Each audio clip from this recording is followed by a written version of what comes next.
Boa noite. A despenalização da eutanásia é o tema central da prova dos 9 desta noite. Como sempre, com Paulo Rangel, Fernando Rosas e Pedro Silva Pereira, que está prestes a chegar ao nosso programa. Boa noite. Paulo Rangel converteu-se ao referendo, mas não acha que a Assembleia da República tem legitimidade para tratar de uma matéria destas? Mas, ouça lá, sabe o que é? Eu acho que aqui há de facto gente que quer atirar poeira para os olhos das pessoas, porque nunca ninguém me ouviu dizer que a Assembleia da República não tinha legitimidade. Ainda eu escrevi isso na terça-feira. E vi depois disso não sei quantos artigos, até um a dizer que está contra o Parlamento e que os parlamentares são isto e que são aquilo. Nada disso. Aliás, se há pessoa que tem sistematicamente defendido... Aliás, para mim, o grande problema das democracias atuais é o problema da democracia direta e portanto...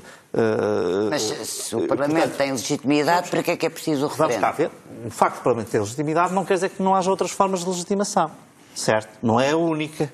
O Presidente da República também tem legitimidade, não é o Parlamento. Certo? O Governo tem legitimidade, não é o Parlamento.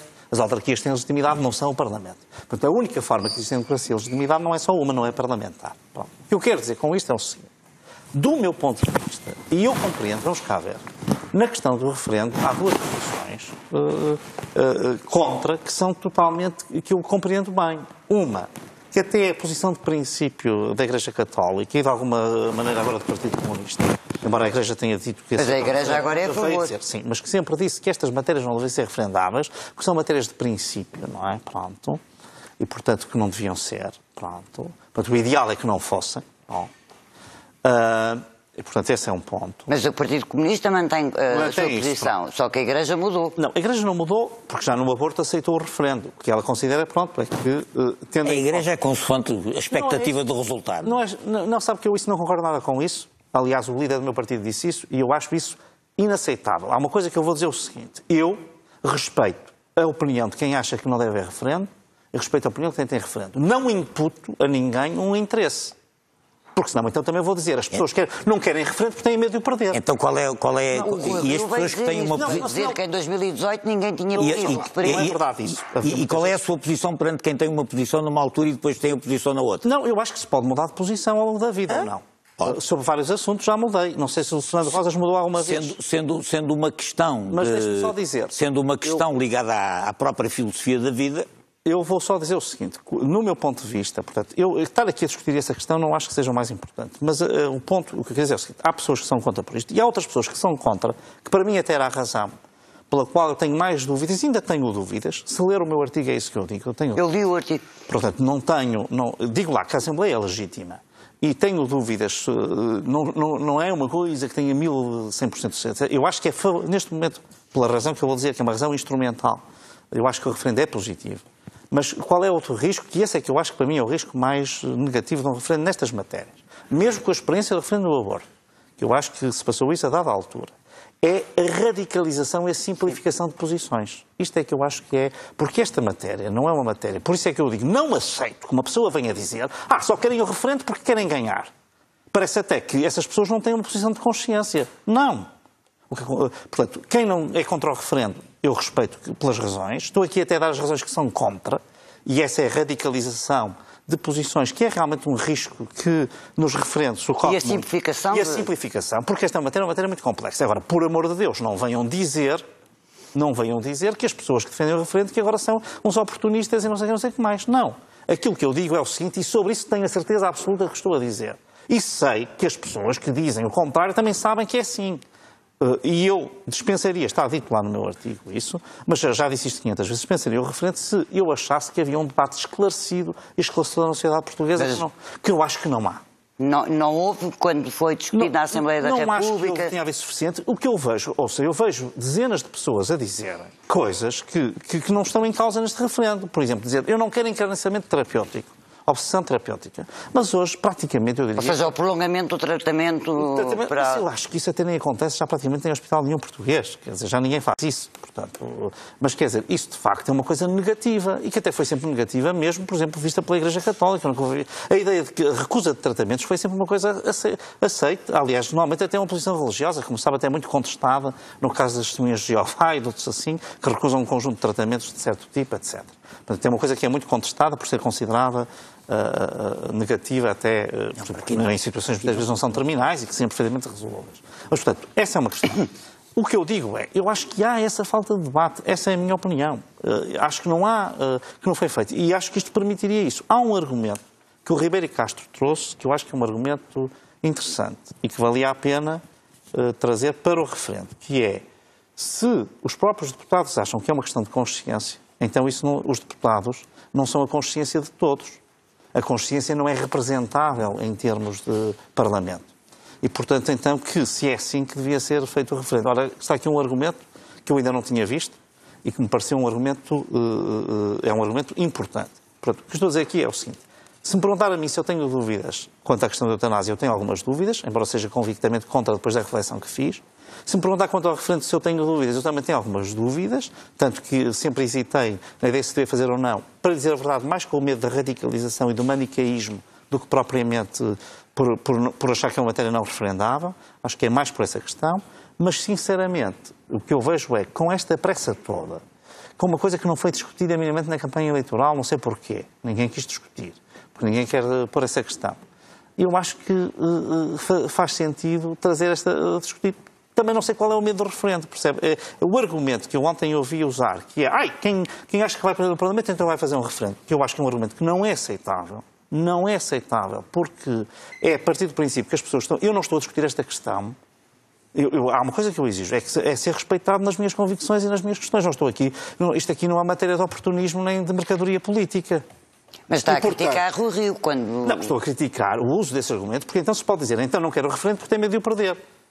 E eu isso não Mas vou foi dizer. isso que ele disse. Não, o que ele disse foi o contrário. Ele disse que as pessoas que me vão perder na Assembleia querem o referendo. Exato. Pronto. E então eu digo, não quero o referendo porque tenho medo de o perder. Não é justo dizer isto. Porque eu até conheço esta posição que ele tem sobre a eutanásia, tem-na há 30 anos. Eu conheço há 20 e desde sempre o ouvi ter esta posição. Quer quanto ao aborto, quer quanto à eutanásia, a posição que tem hoje. Portanto, não é nada que ele tenha mudado, nem que ninguém soubesse que ele não tinha, porque sempre teve e sempre defendeu isso. Portanto, eu respeito isso profundamente. Não respeito a ideia de querer imputar aos outros que, por defenderem o referendo, estão agora a querer fazer uma jogada política. Até porque eu, sinceramente, até acho que é natural que o referendo desse o sim à eutanásia. Não estou a... Pelo menos as sondagens apontam. apontam. Só acho que é bom que esse passo seja dado com um grande debate nacional. Fernando Rosas, não tem havido debate, nomeadamente na campanha eleitoral, onde esse tema de facto não foi referido. Não. Há 20 anos que se discute a questão da eutanásia em Portugal. Na Holanda. E sobretudo, e em Portugal também, e sobretudo nos últimos 5 anos, houve um debate enorme em Portugal, a propósito do debate de 2018. Na Assembleia foram ouvidos os representantes das comissões de ética, as várias posições, houve relatórios sobre isso, foi exaustivo. A Assembleia votou em 2018 e até votou negando a despenalização do crime que existe de ajudar os outros a morrer sem sofrimento e, no entanto, houve um debate exaustivo. Nessa altura, a Igreja Católica não dizia que era preciso referendo, nem o Rangel. Achavam que o referendo não era preciso para nada. Não se pôs a questão nunca do referendo nessa altura, nem a Igreja, nem as pessoas que hoje o pedem. A questão foi vencida, não se punha ao problema. O Bloco de Esquerda... Mas foi vencida por pouco, por 4 ou 5 votos. Por 5 votos, se não me engano, por 5 votos.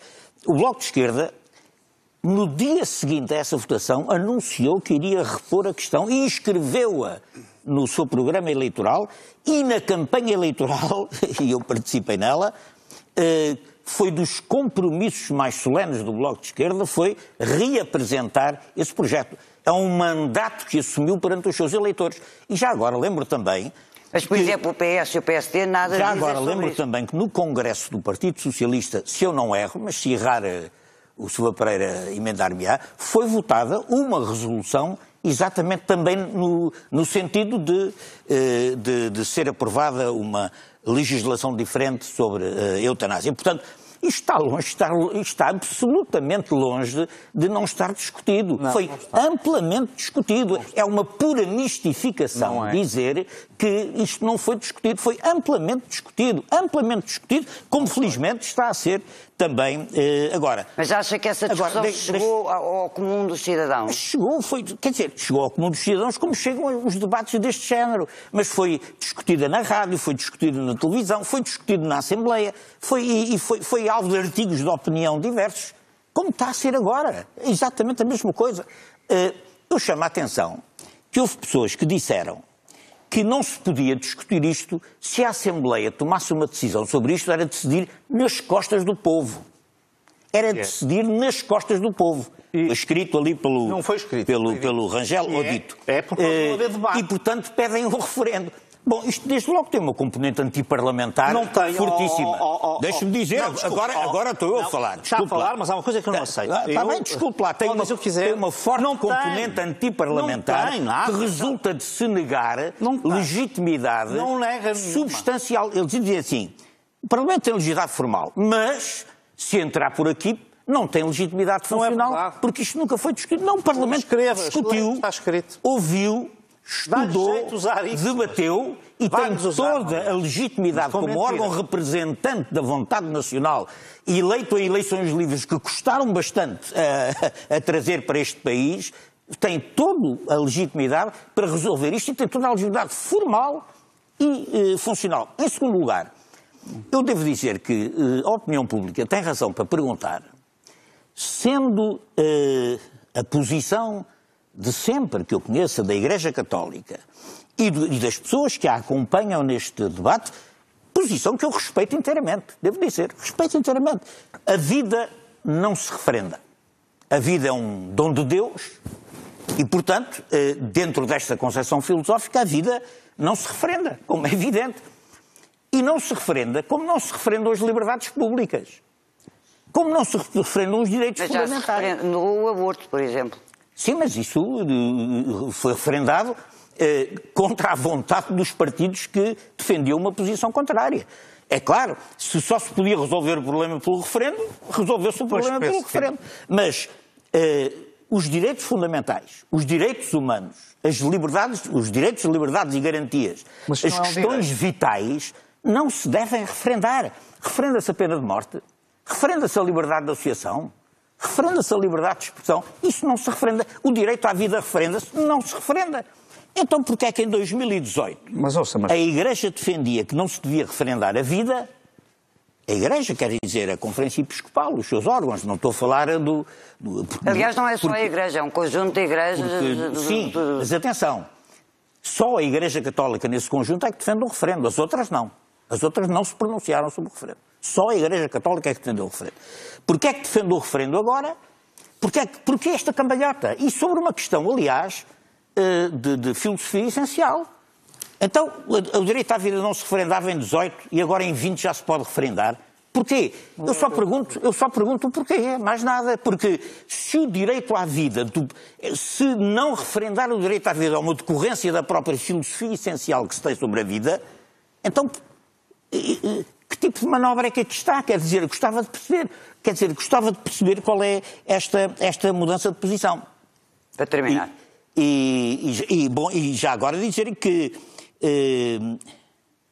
sobretudo, numa situação tão complexa como esta, que não é sim ou não, mesmo as leis que estão presentes para votação na Assembleia são leis complexas, cheias de restrições, cheias de...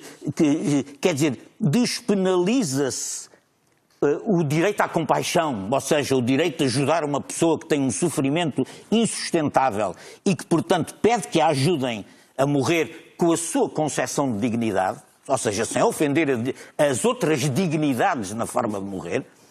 Aqui o que se está a propor nestas leis é que o Estado deixe de discriminar criminalmente os indivíduos que, numa situação especialíssima de aflição, de dor insuportável, de doença incurável, pedem a compaixão dos outros para aliviar a dor. Já lá iremos ao conteúdo da lei. Portanto, só para dizer isto é uma questão tão complexa que as próprias leis que eu, aliás, acho que são todas elas leis muito equilibradas, rodeiam isto de tantos cuidados que um sim ou não num referendo é uma total irresponsabilidade. Quer dizer, quem quer sujeitar isto, uma coisa tão complexa, cheia de variantes, cheia de condicionantes, ao sim ou não, o que é que querem pôr na pergunta do referendo? O Estado pode matar os velhinhos? É isto que querem pôr na pergunta do referendo? Ou outra coisa semelhante? É uma irresponsabilidade total, que eu acho que, felizmente, aparentemente, na Assembleia, não há de passar, com certeza, penso eu. Pedro Silva Pereira, o PS, de facto, não pôs isso no programa eleitoral, nem discutiu esta matéria durante a campanha eleitoral. E dá liberdade de voto aos deputados. Ora, quando se vota no PS, vota-se em políticas e não na consciência dos deputados. Como é que isso se justifica? Bom, em primeiro lugar, a posição do Partido Socialista é tão conhecida que ela foi vertida numa proposta legislativa que o Partido Socialista apresentou ainda na anterior legislatura. E, portanto, toda a gente conhece aquela que é a posição do Partido Socialista e ela era conhecida... Está a falar da votação de 2018. De 2018. Portanto, se houvesse qualquer dúvida sobre qual era a posição do Partido Socialista, ela ficou aí clarificada e, portanto, penso que o argumento Mas ficou clarificado de que queriam voltar ao tema? Sim, isso aliás foi dito. Logo imediatamente a seguir à votação, naquele momento, o Partido Socialista, como aliás outros partidos, disseram que iriam voltar. Portanto, não há nenhuma surpresa no tratamento deste tema nesta legislatura. E, portanto, não creio que se possa invocar nenhuma questão desse tipo para estranhar que o debate ressurja, depois dele ter tido o debate que teve na legislatura anterior. Agora, eu acho que esta é evidentemente uma questão muito difícil e sensível e eu compreendo e respeito a posição do Paulo Rangel também nas suas dúvidas, interrogações e nas suas nuances que refletem a complexidade e a dificuldade daquilo de que estamos aqui a discutir. Mas penso que os três concordaremos num ponto essencial.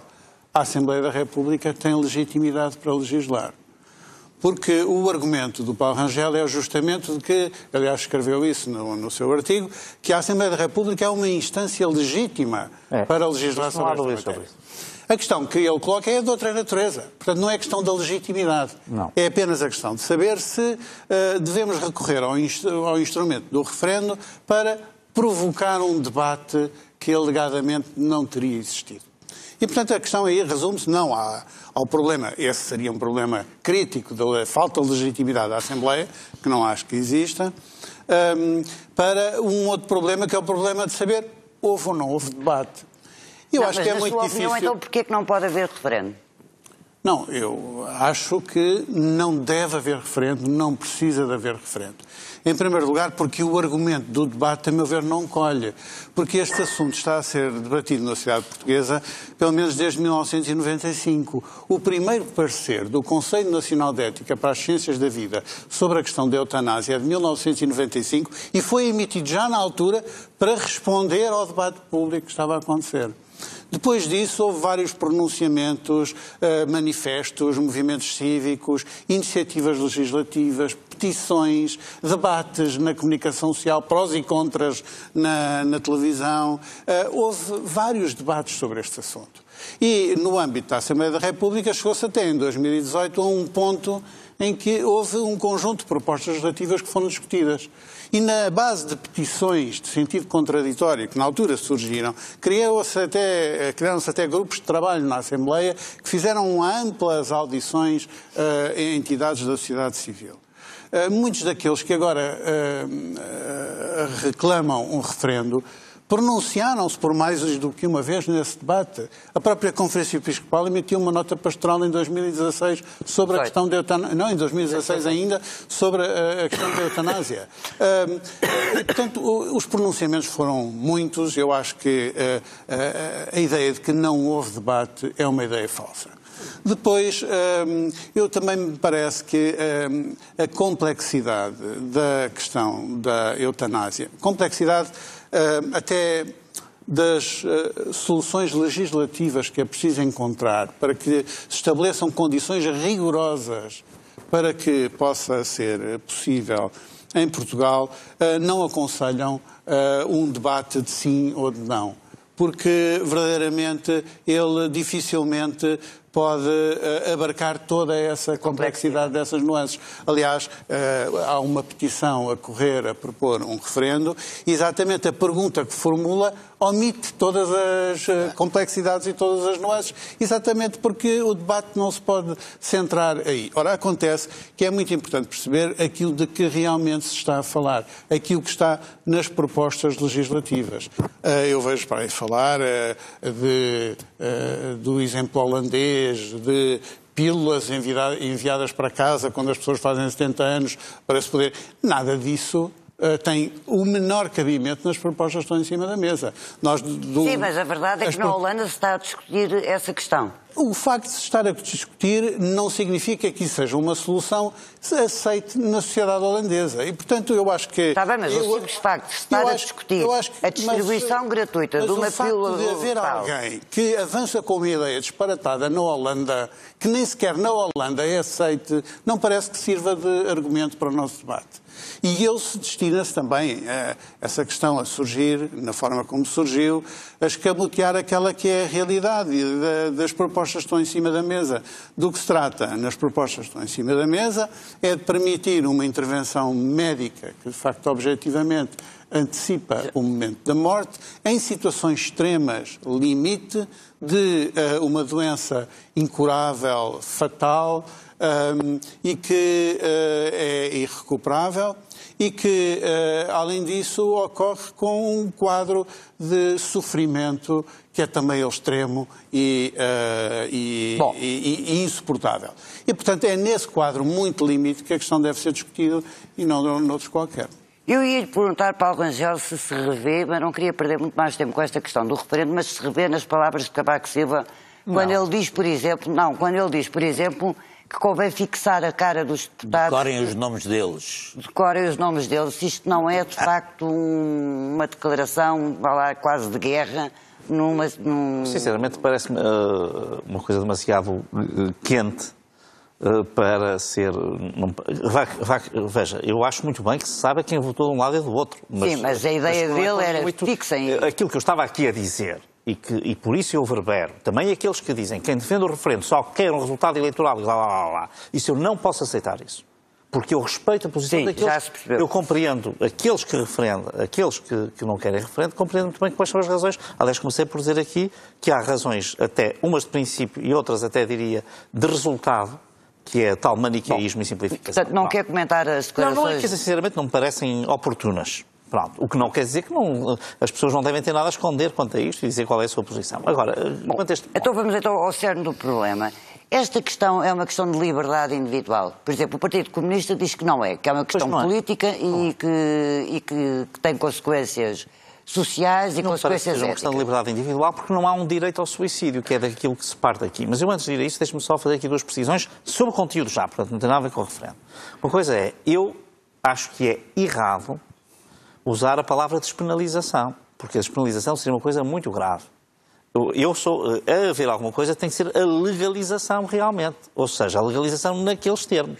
Porque se agora há uma pessoa em casa resolve ajudar outra a morrer, a gente nunca sabe se ela ajudou a morrer com vontade própria. Nenhum projeto de lei propõe isso. Ouça, posso só explicar, mas eu estou a dizer isso. O Fernando Rosas, desculpe, mas é uma coisa. Não lê as coisas que as pessoas escrevem, não ouve o que dizem porque não lhe convém. Como aliás eu vi pessoas fazerem, vi vários fazerem. Li tudo o que você escreveu sobre o assunto. Não, vi várias pessoas fazerem que é imputarem às pessoas posições que elas não têm porque lhes convém. Porque as pessoas parece que não querem assumir a responsabilidade do que escreveram, que é uma coisa diferente. Não, que é uma coisa diferente. Não, olha, o Silva Pereira leu, viu-se. No seu caso não leu. Li. Leu ou tresleu. Li o público todos os dias. O que eu estou a dizer é uma coisa que, aliás, ajuda as pessoas que estão a defender a sua posição. É que isto não é despenalização. Isto é legalização, que é uma coisa totalmente diferente. Despenalização era se alguém em casa resolve ajudar outra pessoa a morrer. Não, desculpa. Isto não é permitido.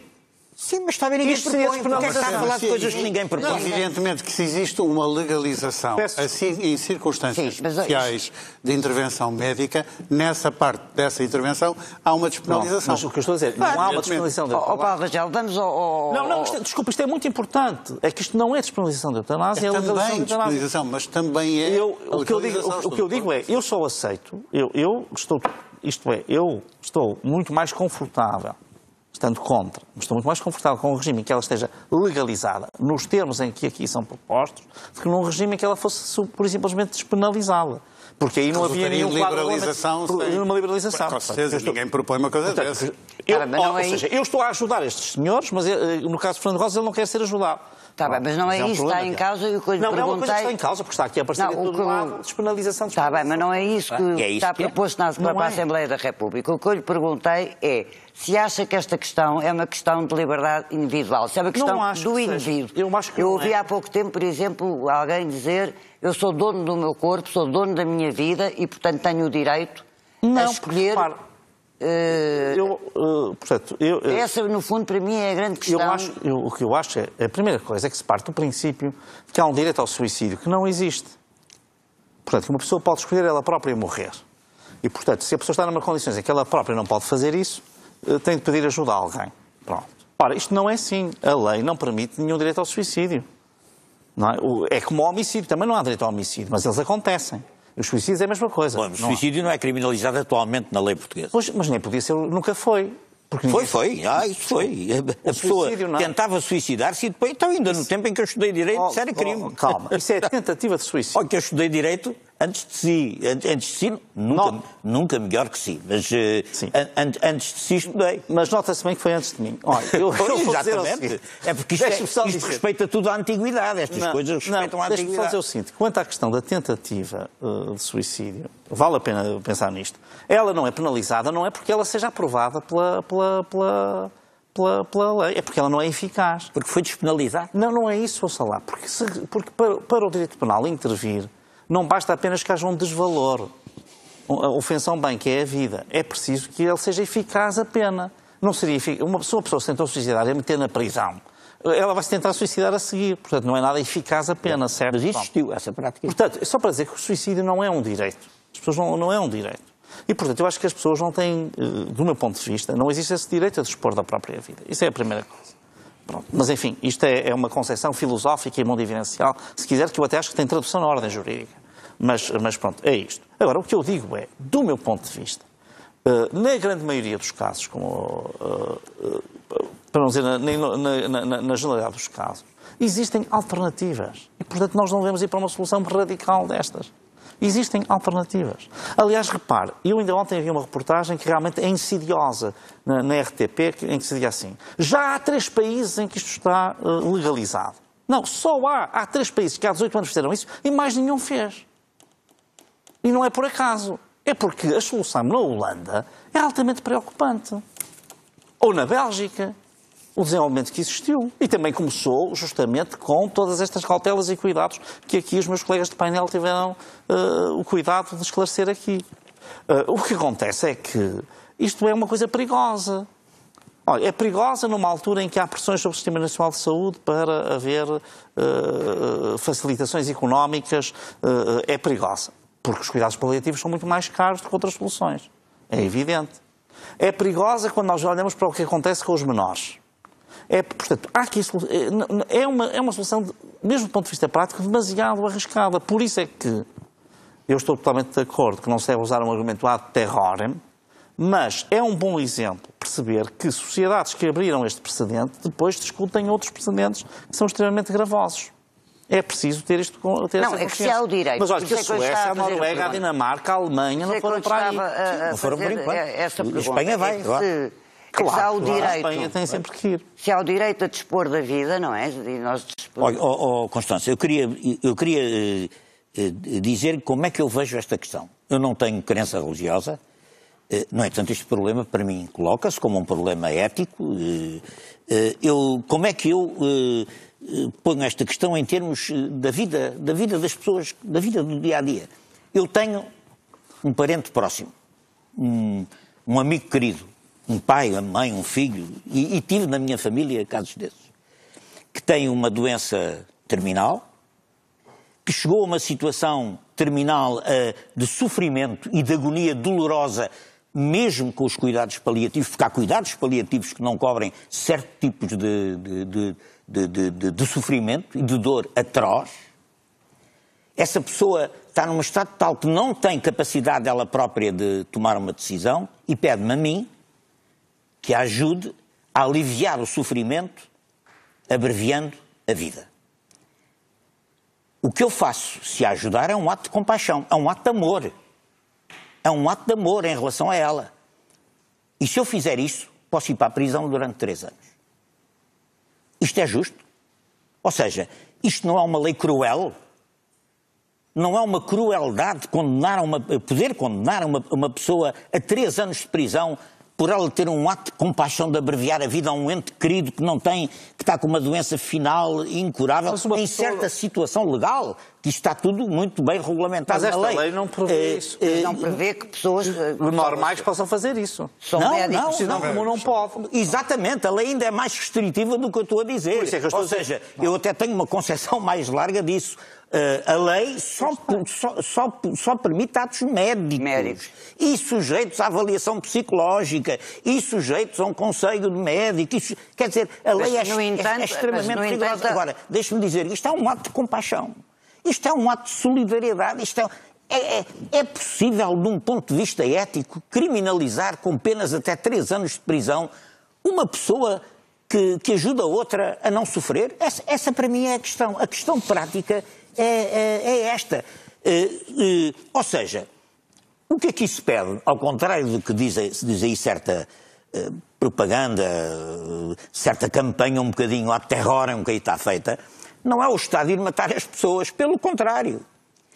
É diminuir o poder que o Estado atualmente tem de meter na cadeia quem... Agora, neste caso, a Ordem dos Médicos, o Conselho Ético... Sim, mas a direção da Ordem dos Médicos não foi eleita em função da eutanásia, foi eleita por várias questões. E nos médicos há médicos contra e há médicos a favor. A larga maioria é contra. Não, há médicos contra e há médicos a favor. Portanto, já agora, como é que o facto, por exemplo, 2 hospitais privados, o Hospital da Luz e o Hospital da CUF, já terem vindo dizer que não iam aplicar essa lei, mesmo que ela fosse votada? Se a lei for votada e se for legal, os médicos têm direito como é que se diz? À objeção de consciência. Portanto, mas tanto a CUF como o Hospital da Luz já disseram que nesses hospitais não aplicavam. Mas se houver médicos que se disponibilizem a fazê-lo num hospital, sendo um hospital privado, provavelmente a empresa pode impedir que isso faça, e não sou jurista neste momento para saber se isso é legal ou se não é legal. Ou seja, se havendo médicos que não têm objeção de consciência, a empresa provavelmente pode pôr no seu cardápio que aquele tipo de solução não existe, não a praticam. Mas o que eu quero dizer é que a pessoa não há um direito ao suicídio. A pessoa que tem direito mas é um direito ao suicídio.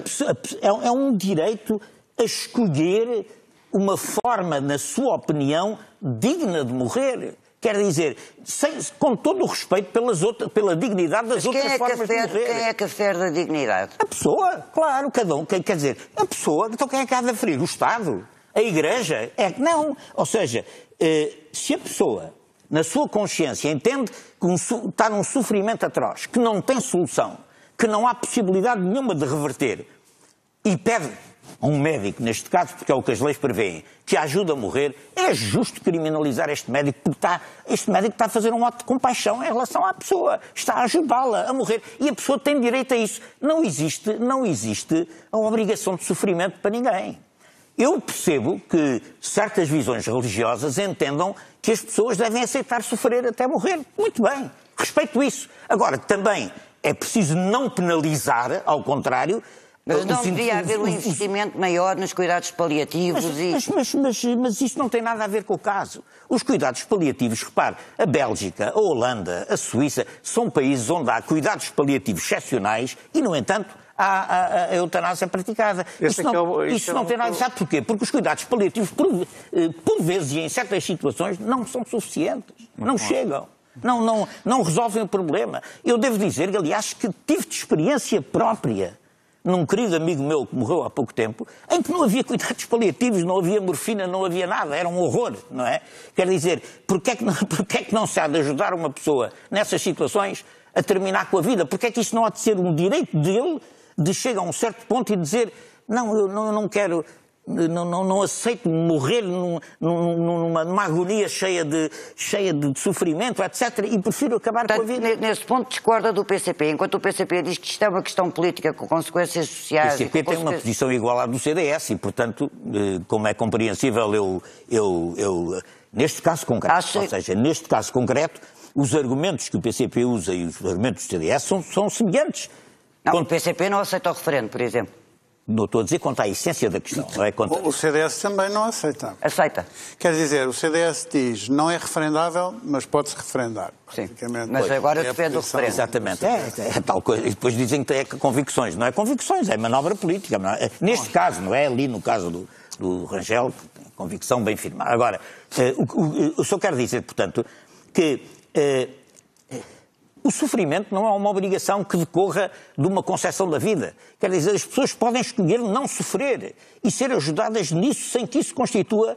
Quer dizer, o que não se pode impor é uma certa visão da vida, obrigando as pessoas a sofrer na morte quando podem não o fazer.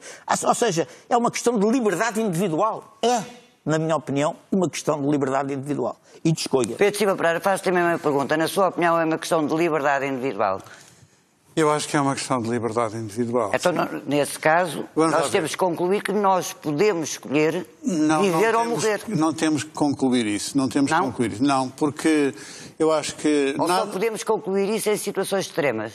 Ora, aí está. É que não se compreende este debate se ele for desligado das situações extremas e limites que estão em causa. Mas há valores. Porque se não se tiver esse cuidado, nós realmente, daqui a um bocado estamos a discutir o suicídio ou o suicídio assistido sem nenhuma espécie de condicionantes. Ora, não é disso que estamos a falar. Nós o que estamos a falar é de uma situação absolutamente extrema, absolutamente limite. Situações de pessoas que, enquanto maiores e podendo ainda, na posse das suas plenas faculdades, tomar uma decisão livre, informada e responsável, mas num contexto de uma doença letal, incurável e de um sofrimento extremo, poderem tomar a decisão que hoje em dia... Mas também eu estou a deixá-lo falar. Mas também se fala de sofrimento psicológico, não é só sofrimento físico ou psicológico. Mas eu acho que é muito importante perceber o seguinte. Estas situações extremas, hoje, elas já estão muito presentes na vida cotidiana dos hospitais. Sim. E também por isso é que eu acho que nós precisamos de um olhar novo sobre esta questão.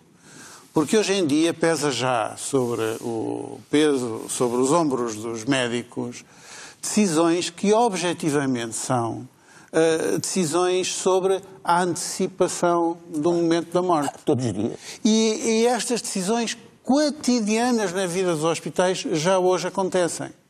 Sob várias formas. Eu sei que existe todo um debate conceptual para distinguir a eutanásia da eutanásia passiva, a obstinação terapêutica, mas hoje em dia toda a problemática... Constância, deixe-me só terminar uma ideia. Mas exatamente, nos hospitais já não é comum prolongar-se os tratamentos para além do razoável, e isso é uma prática comum. Ninguém hoje em dia prolonga o tratamento. Isso também é um argumento contra a eutanásia, porque de facto não há aqui uma opção. Há situações sem tratamento, o sofrimento continua. Hoje em dia há uma opção, que é muito uma opção médica, sobre essa questão. Sobre a questão, quando é que chegou o momento em que o tratamento é desproporcionado, é inútil, é ineficaz. Quando é que determinados procedimentos invasivos são executados? Hoje em dia pergunta-se nos hospitais às pessoas em situação limite se querem ou não querem ter esses procedimentos particularmente invasivos. Portanto, eu acho... E ao testamento vital. Portanto, eu acho que esta decisão, que hoje é uma decisão exclusiva nas mãos dos médicos, é uma situação tão limite e tão dramática que eu acho que faz sentido que as próprias pessoas possam ter uma palavra nessa decisão. Deixe-me só perguntar uma coisa. Eu tenho uma dúvida, tenho pensado bastante sobre isto e tenho aqui uma dúvida. Porque fala-se em sofrimento físico, mas também se fala em sofrimento psicológico. E a minha dúvida é, esta lei não vai condicionar muito mais as pessoas mais pobres, mais desfavorecidas? Porque as pessoas mais favorecidas têm direito a assistência médica, a lares de luxo, etc., que as pessoas mais pobres não têm e que estão abandonadas em hospitais porque as famílias não têm condições para as ter em casa. Não pode haver também um condicionamento da pessoa se sentir um fardo para as famílias que não têm condições para cuidar delas? Isso não é fundamento para a eutanásia em nenhum dos projetos de lei que estão em cima da mesa. Não, mas as pessoas podem ser condicionadas a escolher esse... Portanto, a questão de o sofrimento psicológico se legitimar essa opção em razão de uma relação custo-benefício ou de uma situação de conforto. Não, eu digo é que as circunstâncias... Isso não é permitido em nenhum dos projetos de lei. Não é isso, mas pode condicionar a decisão da pessoa. Acho que é preciso perceber... Mas pode condicionar a decisão da pessoa. Mas acho que é preciso perceber... Mas não há recuar a qualquer momento, pode apenas ter uma série de processos. Não há apenas sequer uma intervenção da decisão individual. Neste caso, existe também a intervenção dos médicos, mais do que um, e uma estrutura de acompanhamento que acompanha os critérios desses procedimentos de decisão. E, portanto, nós estamos a falar de um sistema que tem um conjunto de garantias e de condições, que pretende ser rigoroso e, portanto, que não se confunde com algumas caricaturas um bocadinho ligeiras que se procuram estabelecer daquilo que se pretende realmente instituir. Paulo Rangel. Olha, sinceramente, vamos cá ver. Aqui é preciso olhar também para as experiências. A experiência belga e holandesa não são animadoras de falar com médicos. Mesmo médicos que defendem a eutanásia, a legalização em condições extremamente exigentes. O caso da Holanda e o caso da Bélgica são casos em que há muitas dúvidas sobre se esses critérios estão a ser cumpridos. Porque depois há uma pressão enorme sobre os hospitais para fazer determinadas opções. Às vezes há pressão da família e há uma coisa a que se referia a própria Constância, que é verdade, é a própria pessoa, ela própria, a dada altura, dizer, bom, eu agora tenho aqui uma opção mais rápida e realmente sou um fardo, estou aqui a criar problemas, quer dizer, tudo isto cria um ambiente que é um ambiente propício, abre aqui uma solução que é uma solução que pode levar a escolhas que eu acho que não são escolhas livres, ao contrário do que se fala sobre a liberdade. Isto condiciona muito a liberdade. Este é um aspecto, do meu ponto de vista, muito negativo e é um precedente que eu acho que é grave e, como eu digo, não é por acaso que já estamos há 18 anos com a lei belga e com a lei holandesa e muitos países não seguiram o exemplo. E até que normalmente até estão à frente destes, mas não seguiram, porque têm a noção dos riscos que esta solução comporta. Isto é um aspecto. Depois há outro aspecto que é curioso, quer dizer, hoje nos hospitais, a questão do encarnecimento terapêutico e da obsessão terapêutica, e não é bem verdade o que está a dizer, e eu digo isto também por experiência própria, porque todos temos experiência, felizmente e infelizmente, porque faz parte da humanidade, da nossa condição humana, mas todos temos experiência de situações limite e problemáticas destas, e por isso é que eu estou de acordo que não é um debate que se deva ter num sentido maniqueísta. Pronto. Mas propõe o referendo. Certo. Mas o referendo pode ser feito. Que é o maniqueísmo por excelência. Não é maniqueísmo nenhum. Por amor de Deus. Não é. Então você não sabe já para onde é que há de ir. Não é maniqueísmo nenhum, porque depende de como for feito o debate. Pronto. Pois, exatamente. Agora, e, portanto, o sim ou não... Pronto, mas deixe estar... Não, mas é porque... Eu sei que a posição... Não se pode dizer uma coisa e o seu contrário, sem que isso passe sem observação. É curioso, o lado autocrático de tantas pessoas... não venha cá classificar isso. Isso é... Consideram... As pessoas não podem ter... Dizem que... Entre nós não vale a pena esses truques. Agora alguém está com o lado autocrático. Estou a dizer que você se contradiz nos termos, que é diferente. Não me contrario nada. Eu olho para a complexidade das situações. E não quero a viva força afirmar uma posição e impô-la aos outros. Não, mas é o que se passa hoje. É o que está a querer fazer. O que se impõe aos outros é o que se passa hoje. Impõe-se o sofrimento aos outros. Não se impõe nada de sofrimento. Em nome de... Não seja demagogo. Não é demagogo. Não é demagogo. É que é uma vergonha. Não é demagogo. Uma pessoa é obrigada a sofrer porque se pedir ajuda para morrer, quem o ajuda, ou o médico que o ajuda, é preso. Agora, não é demagogia nenhuma, é isto que se Aquilo que o faz. Fernando Rosa está a dizer é que nem toda a gente é obrigada a seguir este procedimento. Com certeza que não. As situações em que há são cada vez menores e não maiores, ao contrário do que diz o Pedro Silva Pereira. Portanto, de facto, hoje, as situações em que a dor se pode limitar são cada vez mais abrangentes. Portanto, não são... que eram menos. Pronto. Agora, outra disse exatamente o contrário. Disse é que havia intervenções médicas... Mas as intervenções médicas, eu estava a dizer... incluindo com intervenções paliativas. Claro. E bem, e sempre foi assim, como aliás com toda e qualquer intervenção médica. Agora, o que eu digo é, essas intervenções médicas são muitas vezes, ao contrário do que estava aqui a dizer o Pedro Silva Pereira, por isso é que eu estava a apelar até à minha experiência pessoal, são dialogadas com os doentes e até com os familiares dos doentes.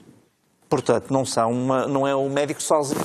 Aliás, sim, com os doentes normalmente já não. Depende da situação em que estão os doentes. Peço desculpa. Pois. Há muitos doentes que estão... Aliás, para um doente poder pedir eutanásia, tem que ter o doente, para pedir eutanásia, tem que estar em condições de lucidez total. No momento em que pede. No momento em que pede. Portanto, certo. É uma declaração antecipada. Mas é antecipada quando? Do testamento vital, designadamente. Algumas propostas... Mas essa não tem que ser reiterada? Tem que ser reiterada. Tem que ser reiterada e pode voltar para trás. Os alçapões. E entrando em coma, o processo não volta para trás? Entrando em coma, se não tiver declarado claramente o que quer fazer, o processo volta para trás. O processo volta para trás. Isto, atenção, são quatro propostas, se não me engano. As 4 propostas variam em alguns detalhes de metodologia, mas são muito parecidas e muito garantistas do ponto de vista da formação da vontade.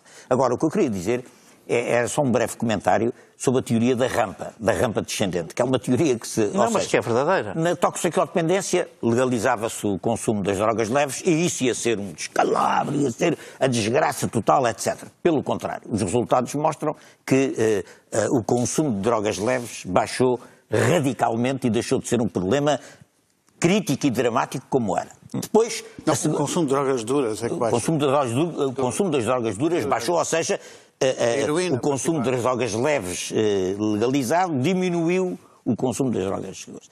Depois era o aborto. O aborto ia ser uma tragédia, porque isso então legalizava-se o aborto, ia ser para aí uma pouca vergonha, toda a gente a abortar, etc. Os últimos resultados foi que o aborto diminuiu.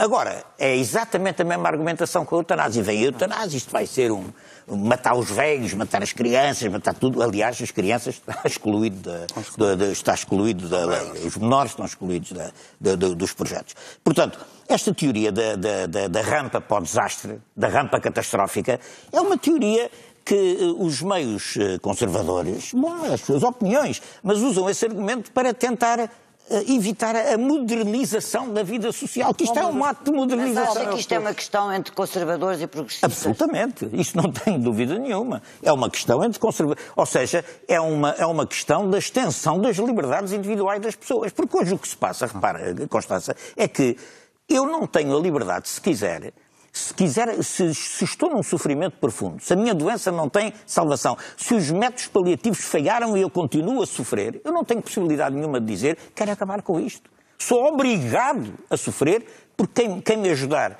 a não sofrer antecipando a morte vai para a cadeia. É isto que se passa hoje em Portugal. Paulo Rangel, isto faz algum sentido, aquilo que o Fernando Rosa está a dizer, que é, no fundo, quem é contra a eutanásia está a impedir as pessoas que poderiam usar este método de o usar. Ao passo que essas pessoas que são contra nunca serão obrigadas a usá-lo. Ou seja, que há aqui uma certa prepotência. Há uma discriminação punitiva em relação a essas pessoas. Há muitos riscos, é o que eu estou a dizer. Portanto, isto aqui, repare, no caso da eutanásia põe-se uma... Porque quem é contra pode nunca usar. É como a questão do aborto ou o casamento. Há aqui riscos muito sérios que são os seguintes, que são totalmente diferentes. As situações são diferentes, mas há aqui um ponto que é em comum com a discussão sobre a pena de morte, que é o ponto da irreversibilidade. Quer dizer, eu sou totalmente contra a pena de morte em qualquer circunstância, mas há pessoas que até são a favor, mas a recusam, porque têm medo que haja um erro. E porquê? Porque é uma decisão irreversível. E no caso da eutanásia também é isto que se põe. Portanto, do meu ponto de vista... Há uma situação de irreversibilidade absoluta. A questão não é ser irreversível ou não, é haver sofrimento ou não haver. É poupar o sofrimento ou não, porque irreversível é. A pessoa está numa doença terminal, vai morrer. A morte é irreversível. Agora, o que se discute é se a pessoa tem direito a abreviar o sofrimento ou não tem. Isso é que é a questão. Eu acho, e continua, do meu ponto de vista, é uma porta aberta negativa para outras coisas. E que o controle das condições mesmo apertadas também não é uma coisa simples de fazer. E a experiência holandesa e belga mostram isso. Mostram que houve derrapagem e que há derrapagem. E que há pressão para fazer. Não mostram nada. Desculpe lá, não mostram nada. Quer dizer, ninguém fala nesses países em voltar para trás, em coisa. O que se fala é em regulamentar, etc. E a tendência é para aumentar. A Espanha acaba de aprovar, na generalidade, uma lei da eutanásia. Não fez mais nenhum. Portugal já não é mau. Está em vigor no Luxemburgo, no Canadá, na Suíça, em vários Estados Na Suíça não. Na Suíça é uma coisa diferente. É o suicídio assistido. Desde 1940, é uma coisa diferente. É suicídio assistido. Pronto, não há vários. Na Europa há 3, há o Benelux, peço desculpa, e depois tem o Canadá, e tem um Estado da Austrália e 7 ou 8 Estados dos Estados Unidos. É o que tem. E a Colômbia, tem a Colômbia também. É muita gente. Olha, é extraordinário. Olha, então a Suécia, a Noruega... Quer dizer, em vez de diminuir, aumenta. É uma coisa... É um movimento. É um movimento, mas é um movimento que já tem 18 anos. É um movimento de modernização irreversível, de modernização dos direitos, das liberdades, das garantias. Não é modernização, é regressão. Regressão.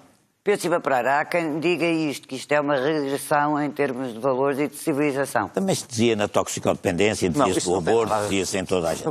É evidente que há aqui uma discussão sobre valores, mas, mais uma vez, há uma discussão também que deve ser situada no seu devido lugar, que é de uma situação extrema, limite, para condições absolutamente excepcionais. E que deve ter em conta também aquela que é a realidade hoje da vida dos hospitais e da evolução da medicina. Hoje, de facto, o domínio sobre o momento da morte por intervenção médica não é o mesmo que era há uns anos atrás. Mas, por exemplo, e, portanto, eu acho que faz um certo sentido que essas decisões possam ser partilhadas pelo... A religião determina uma posição sobre esta matéria? Por exemplo, sendo católico, pode ser católico e apoiar a eutanásia? Há muitos católicos que têm uma opinião divergente daquela que é a opinião da hierarquia. Eu não contesto que, evidentemente, a posição da Igreja Católica é aquela que é, formulada pelo Papa, aqui entre nós, divulgada pela Conferência Episcopal. Mas nessa, como noutras matérias, existem outras visões e outras interpretações entre a comunidade católica. E portanto, há certamente gente para quem permitir numa situação limite a eutanásia por ato médico não contraria o valor fundamental da vida. Do mesmo modo que... Pelo contrário, dignifica. Do mesmo modo que a despenalização do aborto, evitando como evita o drama do aborto clandestino, é também sustentável. Mas estamos a falar sempre de situações limite que, fora do contexto da sua excepcionalidade, não pode ser compreendida. Acha esta situação comparável com a do aborto? A eutanásia é comparável à... Acho que são duas coisas totalmente diferentes. Acho que são diferentes, têm contornos diferentes, sob vários pontos de vista. No aborto, mais do que em qualquer outra coisa, estava em causa a despenalização. Não é? Na eutanásia está em causa... No aborto, como sabe, o aborto é livre hoje, não é? Durante 12 semanas. Desculpe, no aborto também estava em causa a legalização. Pronto. Não era só... É como aqui. Não é a mesma coisa. É a despenalização e permitir que se faça legalmente não seja crime público em determinadas condições. Não é exatamente a mesma coisa. Porque era a única forma de evitar o aborto clandestino. E de evitar que as mulheres que abortassem ir para a cadeia também. E a perseguição criminal. Eu estou a dizer que são questões diferentes porque justamente acho que no caso do aborto, onde há um problema mais complexo e há um problema menos complexo do ponto de vista ético. O mais complexo é que há uma terceira vida e, portanto, as pessoas estão a dispor-se a uma vida que não é delas. Mas ao mesmo tempo há quem considere que não é uma vida. Sim, bom, pronto. Mas isso, enfim, quem quiser contrariar a biologia pode fazê-lo. Isto não é uma matéria biologicamente, isto não é uma matéria discutível em termos científicos. O que eu acho é que se cria uma ciência religiosa. Não é, não. Uma coisa é a religião, outra coisa é a ciência. Tomara eu que fosse assim. Uma vida humana é sem dúvida, isso não há dúvida nenhuma. Agora, depois, isso é mas, portanto, há uma terceira vida e, portanto, isto põe uma questão diferente, mas, por outro lado, também eu penso que o problema da penalização se punha com mais injustiça, porque se reparar no caso da eutanásia, também não conheço ninguém que tenha sido, até agora, aqui em Portugal, criminalizado por eutanásia, eu não conheço. Mas pronto, ainda estamos para ver se há. Portanto, que as pessoas encobrem. Agora. Ou então os que têm dinheiro vão para o estrangeiro fazer eutanásia. Agora, há uma coisa que eu vou dizer aqui e que também escrevi, que é para ver como há propaganda, e eu vi até vários artigos a citarem-me e tal, mas isto é tudo instrumentalizado para quê? Diabolizar posições, porque convém. É o tal argumento que realmente vale para os dois lados quando se radicalizam. Que é, eu também estou de acordo, acompanhando aqui a posição da Igreja Católica quanto a esta matéria, que não acompanho noutras, e em muitas outras, para dizer a verdade, mas que existe nas pessoas que estão, como estão aqui os meus dois companheiros de painel e muitos outros, de total boa fé e convicção nisto. E existe um valor cristão nesta defesa da legalização da eutanásia, que é o valor da compaixão a que se referiu, que é um valor intrinsecamente cristão. Absolutamente, e é por isso que há muitos católicos que nós sabemos que historicamente... O amor ao próximo. Eu não estou a fazer defesa disto, mas estou a dizer, eu não imputo às pessoas uma intenção, digamos, maquiavélica de querer matar as pessoas. Não é isso. Pelo contrário, acho que há esse valor, que aliás na guerra, o golpe de misericórdia que nós conhecíamos nas trincheiras, por exemplo, pessoas que estavam agonizantes, era no sentido de evitar o seu sofrimento, porque elas não iam ter socorro nenhum durante dias, não é? Pronto. Bom, e assim chegamos ao fim da prova dos 9. Boa noite, até para a semana. Fica agora com mais futebol.